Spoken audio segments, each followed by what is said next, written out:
নম শিবায় শান্তায় কারণ ত্রয় হে তবে নিবেদয়ামি চাত্মনং তঙ্গতি পরমেশ্বর। হে দেবাদিদেব, আপনাকে স্মরণ করে আমি শিবপুরাণ পাঠ করছি। এই শিবপুরাণ পাঠ করছি সবার উদ্দেশ্যেই, কারণ চৈত্র মাস চলছে, আজ তৃতীয় সোমবার। যারা শুনবেন তাদেরও ভালো হবে, আর আমি আপনাদের শোনাতে পারছি, এটা বাবারই আশীর্বাদ আমি মনে করি। ভগবান শিবের কৃষ্ণ দর্শন নামক অবতারের কথা। নন্দীশ্বর বললেন, সনত কুমার, এই সনত কুমার হচ্ছেন ব্রহ্মার পুত্র। ভাগবত পুরাণে আছে শিব ও বিষ্ণুর আরাধনা করতেন। ভগবান শম্ভুর এক উত্তম অবতারের নাম কৃষ্ণ দর্শন। শিবের একজন অবতার, তার নাম কৃষ্ণ দর্শন। তিনি রাজা নভককে জ্ঞান প্রদান করেছিলেন। কৃষ্ণ দর্শন রাজা নভককে জ্ঞান দান করেছিলেন। তিনি তার বর্ণনা করছি, শোনো। শ্রাদ্ধদেব নামে মনুর যে ইক্ষ্বাকু ইত্যাদি পুত্র ছিলেন, তাদের মধ্যে নবম পুত্রের নাম ছিল নভক। তার পুত্র নাভাগ নামে প্রসিদ্ধ, মানে পরিচিত। নাভাগেরই পুত্র অম্বরীশ। তাহলে অম্বরীশ কার পুত্র ছিলেন? নাভাগের পুত্র, যিনি ভগবান বিষ্ণুর ভক্ত ছিলেন। অম্বরীশ বিষ্ণুর ভক্ত ছিলেন এবং যার ব্রাহ্মণ ভক্তি দেখে মহর্ষি দুর্বাসা তার উপর প্রসন্ন হয়েছিলেন। দুর্বাসা নামে এক মুনি ছিলেন, উনি কার প্রতি? অম্বরীশের প্রতি প্রসন্ন হয়েছিলেন।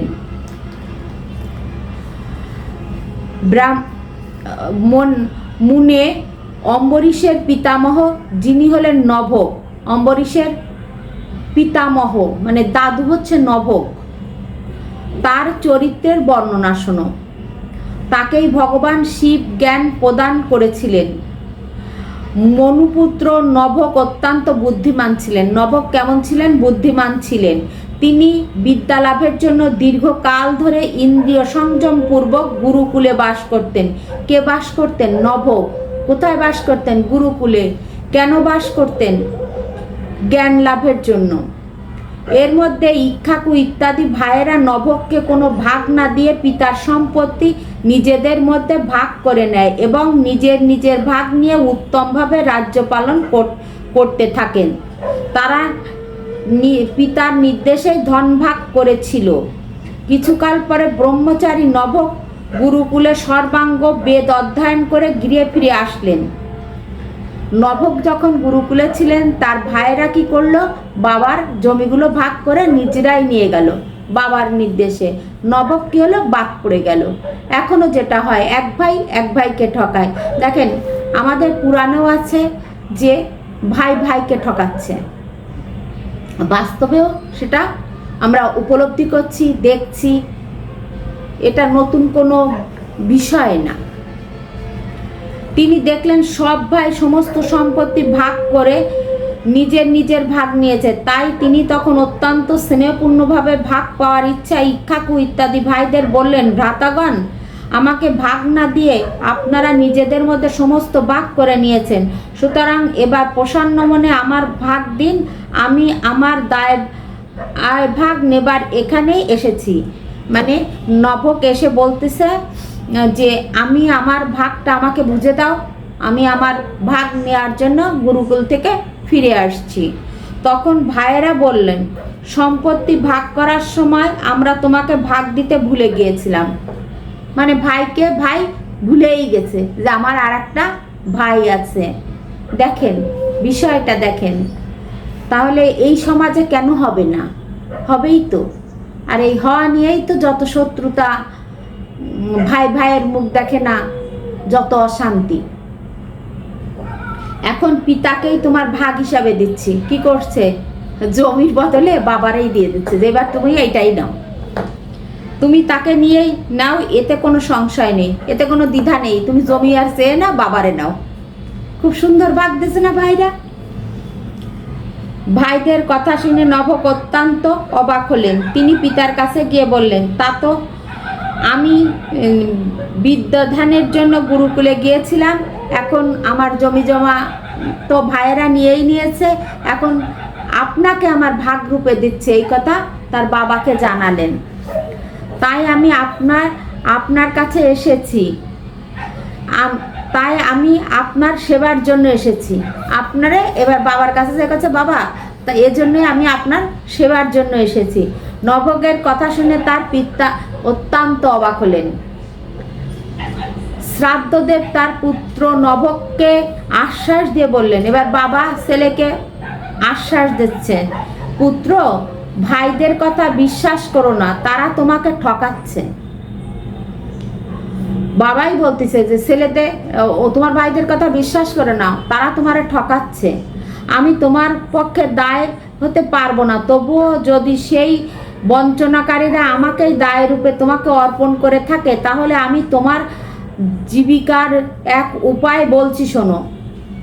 যে বলতেছে, বাবাই বলতেছে, বাবা তোমার এই দায়ভার আমি নিতে পারবো না, তোমার এই কষ্ট আমি মেনে নিতে পারবো না। এখন আমি তোমার মানে আয়ের একটা ব্যবস্থা বলছি, তুমি শোনো, তুমি কিভাবে খাবা থাকবা এগুলো। বাবারও সন্তান, প্রত্যেকটা সন্তানের পরেই তো বাবার মায়া থাকে, তাই না? সেই জায়গা থেকে নভকের বাবা এই কথাই বলছে। এই সময়ে উত্তম বুদ্ধিযুক্ত আঙ্গিরস গোত্রীয় ব্রাহ্মণগণ এক বৃহৎ যজ্ঞ করছেন। সেই যজ্ঞকর্মে তারা প্রত্যেক ষষ্ঠ দিনের বিধি ঠিক মতো বুঝতে পারে না, এতে তাদের ভুল হয়ে যায়। ব্রাহ্মণগণ যজ্ঞ করছে, আগের কালে খুব যজ্ঞ ছিল, ওই যজ্ঞ করার সময় 6 দিনে যে মন্ত্র পাঠ করতে হবে ওটা তারা বোঝে না। তাই কি বলতেছেন, ওই বাবা তুমি সেখানে যাও এবং ওই ব্রাহ্মণদের বিশ্বদেব সম্পর্কীয় 2টি সূত্র বলে দাও, 2টো মন্ত্র তাদের বলে দাও, তারা যে ভুল করে ওইটা বলে দাও, সূত্রটা জানিয়ে দাও, তাতে এই যজ্ঞ শুদ্ধরূপে সম্পাদিত হবে, তখন আর যজ্ঞে কোনো ভুল হবে না।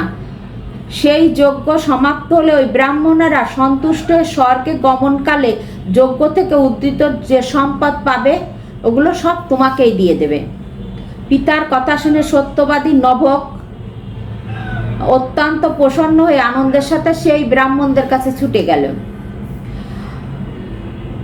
এবং ওই যে ষষ্ঠ দিনে সেই যজ্ঞ হলো, যজ্ঞের যে ওইগুলো তাকে দিল। সেই সুন্দর লীলাকারী ভগবান শিব তখন সেখানে প্রকটিত হলো। ওই যে যজ্ঞ সুন্দর হয়েছে, এই জন্য ভগবান শিব ওই জায়গায় প্রকটিত হয়েছে। তার অঙ্গ অতি সুন্দর ছিল এবং নেত্র কালো রঙের। হ্যাঁ, শিবের চেহারা অত্যন্ত সুন্দর এবং নেত্র মানে কি চোখ হচ্ছে খুব কালো। তিনি নভককে জিজ্ঞাসা করলেন, তুমি কে? জিজ্ঞেস করলো? শিব। ওই শিব প্রকটিত হয়েছে। তাই যে এই ধন নিয়ে নিচ্ছ, এ তো আমার সম্পত্তি। শিব বলছে যে এটা তো আমার সম্পত্তি, তুমি কেন এগুলো নিয়ে নিচ্ছ? তোমাকে এখানে কে পাঠিয়েছে? সব কথা ঠিক করে বলো। শিব এখন ওই নভককে প্রশ্ন করছেন। নভক বললেন, এত যজ্ঞের উদ্ধৃত ধন যা ঋষিগণ আমাকে দিয়েছে।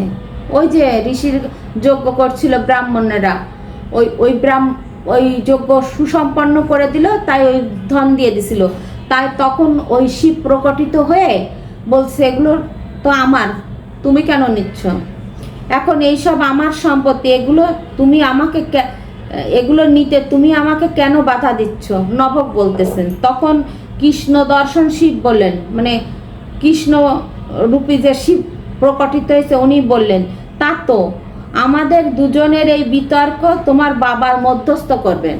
মানে আমরা যে শিব আর ওই যে নভকের মধ্যে যে তর্ক বিতর্ক হচ্ছে, এটা তার বাবার পরে দায়ভার দিয়ে দিল যে তোমার বাবাই এটা সমাধান করবেন। কে দিল? শিব। তাকে গিয়ে জিজ্ঞাসা করো, আর তিনি যা ঠিক করবেন তাই ঠিক হবে। বাবারে যে জিজ্ঞেস করো, তিনি যা করবেন তাই আমরা মেনে নিব। এখানে এসে জানাও। তার কথা শুনে নবক পিতার কাছে গিয়ে তাকে সেই প্রশ্ন করলেন। শ্রাদ্ধদেবের পুরানো কথা স্মরণ হয়ে গেল। তিনি ভগবান শিবের চরণ কমল চিন্তা করতে বললেন। নবককে বললেন তার বাবা যে তুমি কি করো, শিবের চরণ কমল চিন্তা করো। মনু বললেন তা তো, যে পুরুষ তোমাকে ধন দিতে বাধা দিচ্ছেন তিনি সাক্ষাৎ ভগবান শিব। দেখেন, জগতের সমস্ত বস্তুই তো তার, এই জগতে যা কিছু আছে সবই তো ভগবানের, কিন্তু যজ্ঞ থেকে প্রাপ্ত ধনে তার বিশেষ অধিকার থাকে। যজ্ঞ থেকে যে ধন সম্পদ পাওয়া যায় এটা ভগবানেরই অধিকার। যজ্ঞ করলে যে ধন বেঁচে যায় তাতে ভগবান রুদ্রের ভাগ নিশ্চিত করা হয়েছে। যজ্ঞ করলে যে ধন সম্পদ পাওয়া যায় ওগুলো ভগবান শিবেরও একটা ভাগ আছে। সুতরাং যজ্ঞাবশিষ্ট সমস্ত বস্তু গ্রহণ করার অধিকার হলেন সর্বেশ্বর মহাদেবী। ওই যজ্ঞের যা কিছু পাইছে নবক ও সব কে পাবে? ভগবান শিবই পাবেন, এ কথাই বলছে পুরাণে। তার ইচ্ছাতেই অন্য কেউ সেই বস্তু নিতে পারে। ভগবান শিব তার উপর কৃপা করার জন্য ওখানে এই রূপ ধারণ করেছিলেন। দেখেন, ভগবান কিন্তু বিভিন্ন রূপ ধারণ করে আসেন, এটা অনুভবের বিষয়।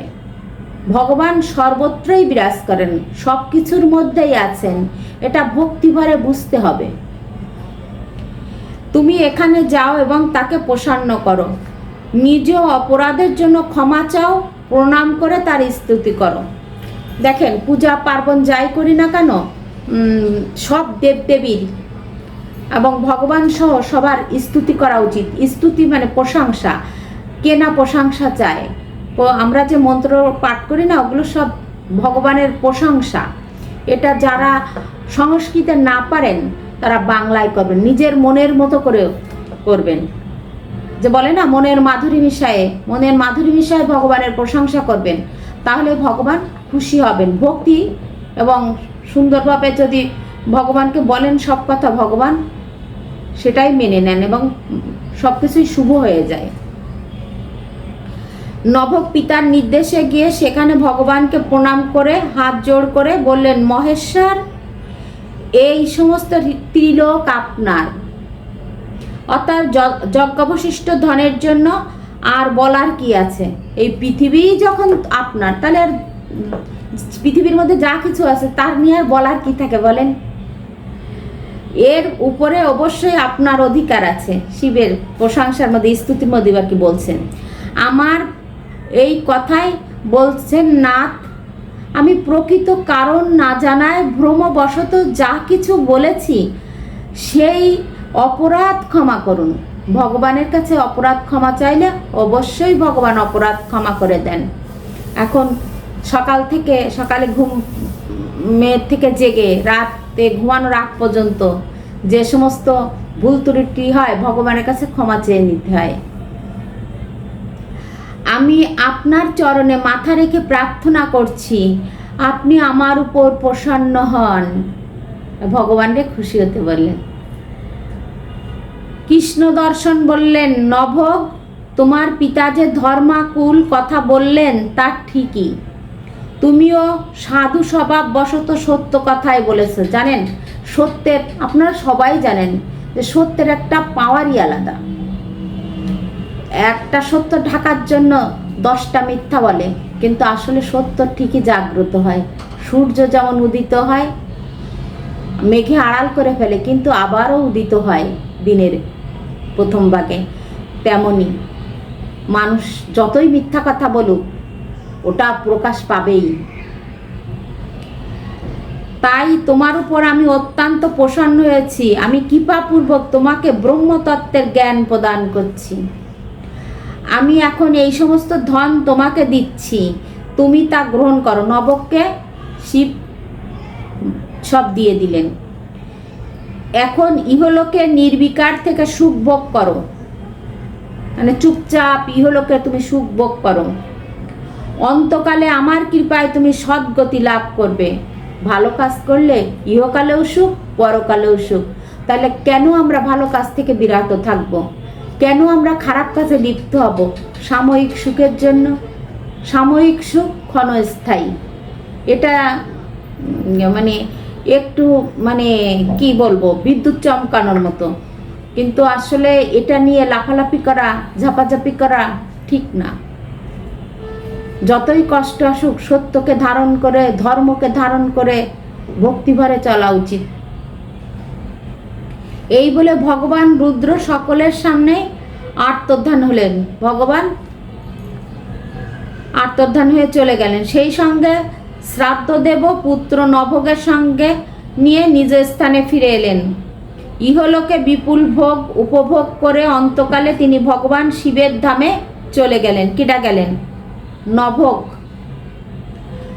ব্রাহ্মণ, এইভাবে তোমার কাছে ভগবান শিবের কৃষ্ণ দর্শন নামক অবতারের বর্ণনা করলাম। আমরা এতক্ষণ কি শুনলাম? ভগবান কৃষ্ণ দর্শন নামক অবতার, মানে শিব কৃষ্ণ দর্শন ভাবে অবতার করেছিলেন, অবতার হয়ে এসেছিলেন। কার সামনে? নভোগের সামনে।